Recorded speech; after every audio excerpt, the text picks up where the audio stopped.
আসসালামু আলাইকুম প্রিয় ভাই বন্ধুরা, পর্দানি সীমা বন্ধুরা, আমরা বেশি বেশি আমল করব লা ইলাহা ইল্লাল্লাহ।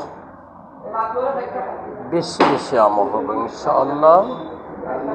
আমরা বিশেষ করে স্বাধীন রাষ্ট্রের জন্য দোয়া করব ফিলিস্তিন, এবং আমরা বেশি বেশি দোয়া করব ইনশাআল্লাহ ইরানের জন্য দোয়া করব। আল্লাহ পাক রব্বুল আলামিন যেন হেফাজত রাখে ইরানের সারা বিশ্বের মুসলিম ভাই বোনের মুখে হাসি ফুটাইছে, এবং ফিলিস্তিনের মুখে হাসি ফুটাইছে। আল্লাহ রাব্বুল আলামিন ইরানের যুদ্ধার যেন আল্লাহ রাব্বুল আলামিন আরো সবল করে দিন, সাহায্য করুন। আমরা বেশি বেশি আমল করব লা ইলাহা ইল্লাল্লাহ। প্রিয় ভাই বন্ধুরা, পর্দানি সীমা বন্ধুরা,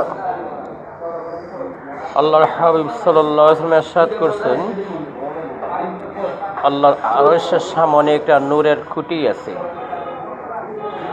যখন কোন আল্লাহর বান্দা বান্দি লা ইলাহা ইল্লাল্লাহ তেলাওয়াত করে,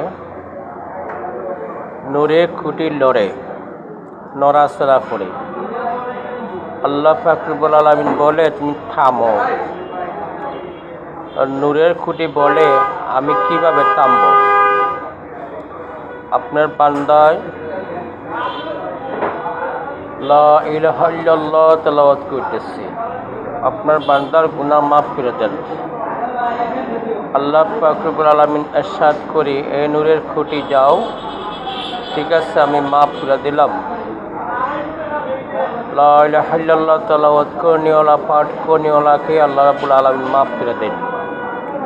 প্রিয় ভাই বন্ধুরা, পর্দানি সীমা বন্ধুরা, আমরা বেশি বেশি আমল করব লা ইলাহা ইল্লাল্লাহ, লা ইলাহা ইল্লাল্লাহ তেলাওয়াত করব।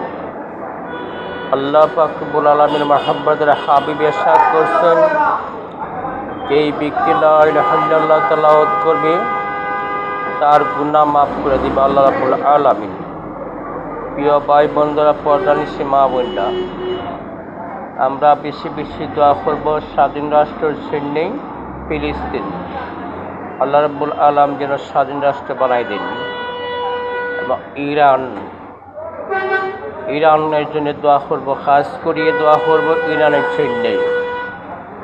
আল্লাহ পাক রব্বুল আলামিন যেন ইরানের